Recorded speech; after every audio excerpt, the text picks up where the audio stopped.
원전의 주요 설비 등을 다루는 근로자 상당수가 비정규직 근로자인 것으로 드러나 대책 마련이 시급합니다. 포항의 역사가 담긴 다양한 노래가 한 음반 수집가에 의해 확인됐습니다. 지난달 대구 경북 지역의 소비자 물가 지수가 상승했습니다. 여러분 안녕하십니까? 공기업의 비정규직 실태를 앞에서 보도해드렸는데요. 이 원전의 주요 설비 등을 다루는 근로자들이 하청에 재하청으로 이어지는 비정규직 근로자인 것으로 드러났습니다. 국민의 생명과 안전을 다루는 업무여서 정규직화 등 관련 대책이 시급합니다. 장미쁨 기자가 보도합니다. 경북 동해안에서 가동 중인 원전은 모두 14기. 원자로 열을 식히는 냉각 설비 관리, 각종 시스템 계측과 제어 등 안전과 직결되는 설비의 경우 상시적인 정비 활동이 중요합니다. 하지만 이들 가운데 관리직을 제외한 나머지 대부분은 한수원 소속이 아닌 최저입찰로 계약된 하청업체 근로자들입니다. 1년마다 소속 업체가 바뀌고 근무 년수에 따른 경력도 임금에 전혀 반영되지 않는 저임금에 시달리고 있습니다. 노무도급도 아닌 공사도급으로 총 설계 금액의 인원수를 나눠서 임금을 지급받고 있습니다. 자기 근속연수나 호봉이나 이런 제도가 아예 없었고. 더 큰 문제는 한수원의 1차 외주업체가 또다시 하청을 준 2차 외주업체 근로자들입니다. 경영 공시된 7천여 명 외에 추가로 2천여 명 정도가 더 있을 것으로 추정되는데 구체적인 규모는 파악되지 않고 있습니다. 한수원은 공기관 경영 공시 기준에 따른 소속의 인력은 모두 공시했다고 밝혔습니다. 또 직접적인 계약 관계에 있지 않은 근로자들의 정확한 인력 규모는 알 수 없다며 일일이 관여하지 않는다고 설명했습니다. 하청 근로자들은 원전 정비 과정에서 발생할 수 있는 방사능 오염과 산업재해 위험성에도 가장 많이 노출돼 있습니다. 최근 5년간 원전 안전사고로 숨진 10명 전원과 부상자의 91%는 모두 이와 같은 하청업체 직원들이었습니다. 이들에 대한 부당한 처우와 차별이 자칫 정비 불량과 대형 안전사고로 이어질 수 있다는 우려가 나옵니다. 비용의 문제를 생각할 것이 아니라 전 국민의 생명과 안전을 생각해서 좌고우면하지 말고 시급히 조속히 정규직화해야 됩니다. 그리고 그 과정에서 무늬만 정규직이 아니라 실질적으로 차별이 철폐되는. 현재 국회에는 생명안전업무 종사자의 직접 고용 법률이 계류 중이고 정부도 이들을 대상으로 한 정규직 전환을 우선적으로 검토 중입니다. 국민 안전을 위해서라도 건설업계 관행과 맞물려 원자력 발전소 깊숙이 자리 잡고 있는 비정규직 문제 해결이 시급합니다. MBC 뉴스 장미쁨입니다. 지난달 대구 경북 소비자 물가 지수가 지난해 같은 기간보다 상승했습니다. 동북지방통계청에 따르면 지난달 대구의 소비자 물가 지수는 102.78로 지난해 같은 기간보다 2% 상승했고 경북은 1.9% 오른 102.43으로 나타났습니다. 생활물가 지수는 대구가 2.6%와 경북이 2.5% 올랐고 신선식품 물가 지수도 대구는 4.2%와 경북은 3.7% 상승했습니다. 수능 출제기관인 한국교육과정평가원이 주관한 올해 첫 수능 모의고사가 오늘 전국의 고3 재학생들과 졸업생을 대상으로 치러졌습니다. 오늘 모의고사는 2018학년도 수능 출제 경향을 예측할 수 있는 데다 특히 올해부터 절대평가가 도입되는 영어 과목의 출제 난이도에 관심이 쏠렸습니다. 모의평가 문제와 정답은 시험 종료 후 한국교육과정평가원과 EBS 홈페이지를 통해 공개하고 개인별 성적은 오는 16일 발표됩니다. 가뭄 끝에 단비가 오나 했더니 경북 북부 지역에 오늘 오후 최대 탁구공만한 우박들이 쏟아졌습니다. 농작물 피해가 속출하는 것은 물론 차량 유리창과 건물 지붕까지 부서질 정도로 강력한 위력이었습니다. 엄지원 기자입니다. 열대성 소나기인 스코를 보는 듯 강한 바람과 함께 앞이 보이지 않을 정도로 우박이 쏟아집니다. 오늘 오후 12시 30분부터 경북 봉화와 영주 지역을 중심으로 평균 2에서 3cm, 최대 5cm의 거대 우박이 20여 분가량 쏟아진 겁니다. 우박 폭탄의 도로는 순식간에 빙판길로 변했고 정차 상태로 손님을 기다리던 택시는 차 유리창이 뚫리는 봉변을 당했습니다. 건물 지붕도 숭숭 뚫려 아예 박살이 났습니다. 밤할만 한 게 그냥 떨어지더니 계속 빵꾸 막 나면서 막 떨어지는 거예요. 그래서 너무 겁이 났고 집사람 옆에 있길래 빨리 들어가라고 피신하라고. 농작물 피해는 더 심각합니다. 감자와 고추는 줄기채 뽑히거나 쓰러져 있고 수확이 한창인 호박은 앙상이 대만 남았습니다. 우박이 내린 지 1시간 이상 경과했지만 논밭의 고랑마다 이같이 우박이 수북히 쌓여 있습니다. 가장 큰 피해는 사과입니다. 갓 달리기 시작한 사과는 멍들거나 깨지고 달린 것보다 떨어진 열매들이 더 많습니다. 가지째로 꺾이고 꽃눈까지 사라지면서 다시 열매를 맺으려면 적어도 3년 이상의 회복 기간이 걸리는 지경에 처했습니다. 꽃눈이 없잖아요. 6월 달에 꽃눈이 형성이 되는데 지금 꽃눈이 다 망가져서 3년 동안 안 지요. 표현을 못 해요. 말을 못 하겠어. 이번 우박으로 봉화 2,900여 헥타르, 영주 1,500여 헥타르 등 총 4,500여 헥타르에서 농작물 피해를 입었고 사과 피해만 2,000여 헥타르에 달합니다. 구름대는 동해안 쪽으로 이동하면서 오후 2시쯤에는 안동과 영양, 울진, 충북 제천과 단양 지역에도 우박을 쏟았습니다. 한편 앞서 오전 10시 30분에는 서울 강남과 서초구 한복판에서도 포도송이 만한 우박이 쏟아졌고 전남 담양도 어제에 이어 이틀 연속 총 1,600여 헥타르에 달하는 우박 피해를 입었습니다. MBC 뉴스 엄지연입니다. 갑작스러운 소나기와 함께 포항 일부 지역에서도 우박이 내렸습니다. 오늘 오후 4시 5분쯤부터 4시 10분까지 포항시 남구 장기면 산서리와 마현리 등 산골 지역과 북구 흥해읍 일대에 지름 최대 2에서 3cm의 우박이 쏟아졌습니다. 이에 따라 수확을 앞둔 장기면 일대 산딸기와 장기면과 흥해읍 일대 사과 등 과일에도 적지 않은 피해를 봤습니다. 포항시는 정확한 피해를 조사하고 있습니다. 포항을 배경으로 한 노래라면 최백호 씨가 부른 영일만 친구가 생각나지만 포스코가 들어서기 전 노래도 상당히 많은 것으로 파악됐습니다. 포항이 포도 주산지였음을 알 수 있는 노래 등 포항의 역사가 담긴 노래가 한 음반 수집가에 의해 확인됐습니다. 김철승 기자가 보도합니다. 1960년대만 하더라도 포항 구룡포는 인천과 겨룰 정도로 이름난 어촌이었고 고래잡이로 유명했습니다.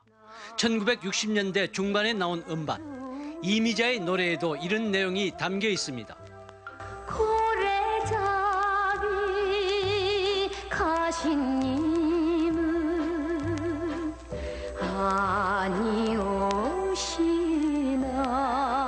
아니오시나. 유명한 가수인 임화춘 역시 1960년대 초반 영일만 어민들의 고단한 삶을 노래로 표현했습니다. 저 뱃사공 갈 길 멀어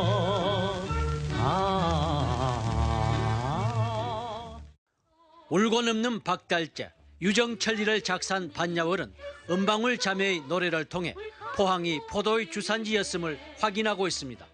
첫사랑에 취한 몸 포항 포도주. 포스코가 들어서기 전 노래에 담긴 포항의 옛 모습들이 한 음반 수집가에 의해 드러났습니다.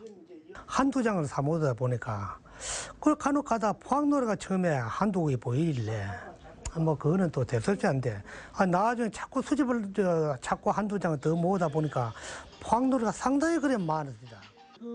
1973년 군에 있을 때부터 음반을 수집해온 박 씨는 포항 배경 노래가 이처럼 많은 것은 옛 포항의 아름다움을 상징한다고 분석했습니다.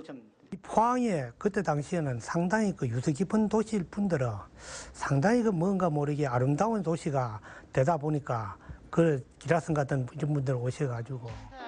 포항시는 오는 9일 시 승격 68주년 기념 행사 때 1960년대의 노래 10여 곡을 악극 형태로 공연하기로 했습니다.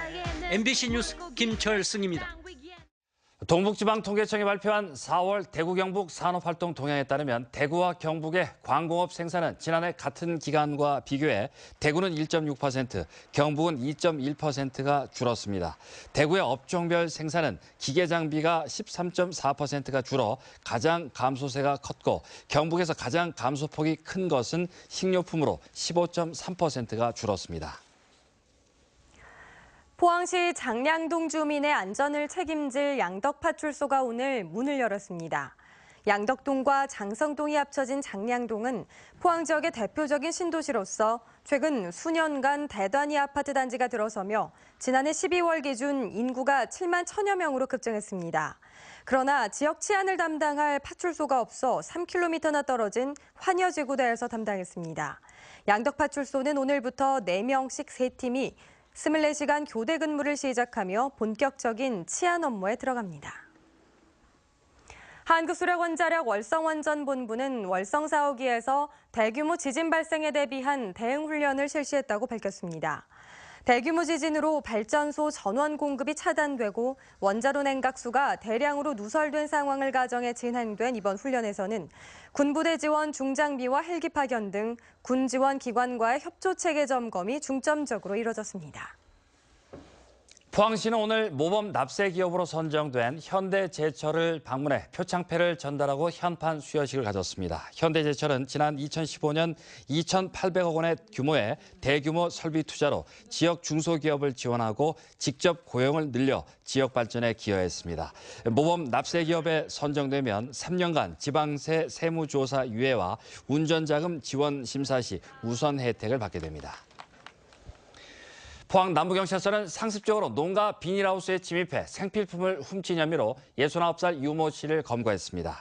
유 씨는 지난달 30일 밤 12시쯤 포항시 남구 청림동의 한 비닐하우스에 문을 열고 들어가 생필품을 훔친 혐의로 경찰이 좀도둑 퇴치를 위해 설치한 블랙박스형 CCTV에 촬영돼 덜미가 잡혔습니다. 포항 남부경찰서는 농협으로부터 블랙박스형 CCTV를 위탁받아 여행 등 장기간 집을 비우는 주민들에게 일시적으로 대여해주고 있습니다. 요란한 소나기가 6월을 맞이했습니다. 비가 내리면서 더위도 식혀줬는데요. 내일 낮 기온 포항이 21도에 머물겠습니다. 송예림 기상캐스터입니다. 당초 예보보다 비의 양도 많았고요. 또 더위를 식혀주는 단비가 내렸습니다. 오늘 포항의 최대 순간 풍속이 14m/s를 넘을 정도로 바람이 거세게 불었는데요.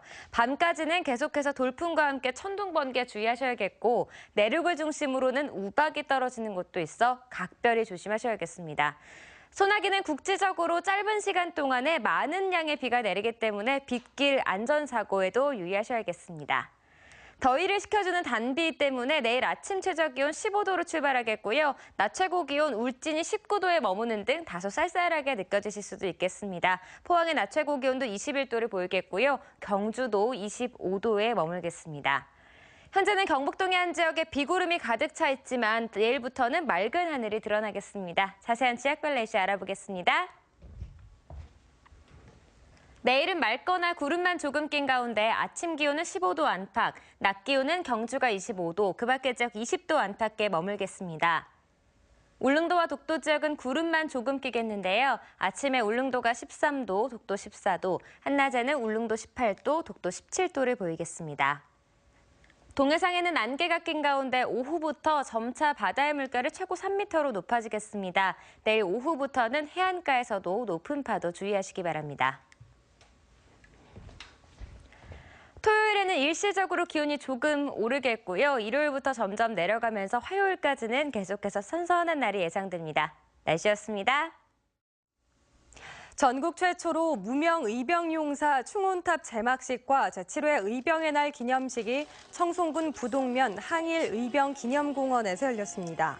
경상북도 각급 기관단체장과 의병단체 후손, 지역민 700명이 참석한 가운데 열린 행사는 의병선열 추모제를 시작으로 충의사 참배, 의병정신 선양문 낭독, 유공자 표창의 순으로 이어졌습니다. 2011년에 건립된 항일의병기념공원에는 2,537명의 전국 의병 위패가 봉인돼 있으며 이번에 무명 의병용사를 기리기 위한 충혼탑도 제막됐습니다. 경북이 46회 소년체전에서 금메달 22개를 비롯해 모두 122개 메달을 획득하며 역대 최고 성적을 올렸습니다. 경북은 메달 순위로는 경기도와 서울에 이어 3위, 금메달 순위로는 6위를 차지했습니다. 경북 선수단은 롤러 여중부에서 김경서 선수가 대회 신기록을 작성했고 정구와 하키, 축구, 핸드볼 등 단체 경기에서도 좋은 성적을 거뒀습니다. 영덕소방서는 신속한 현장 출동과 직원들의 복지 향상을 위해 비상대기 숙소를 마련했습니다.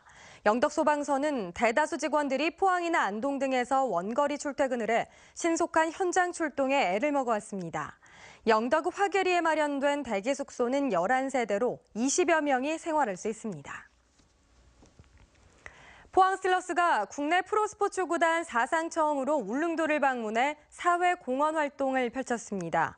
포항은 지난달 28일부터 사흘간 최순호 감독을 비롯한 선수단 전원이 울릉도를 방문해 울릉 지역 초중 고등학생을 대상으로 축구 교실을 열고 울릉 지역 축구 동호인들과 친선 경기도 진행했습니다. 노인복지시설을 방문해 쌀을 전달하고 대청소와 어르신 발 씻겨드리기 등 다양한 봉사 활동을 했습니다. 네, 이상으로 포항 MBC 뉴스데스크로 마치겠습니다. 네, 시청해주신 여러분 고맙습니다.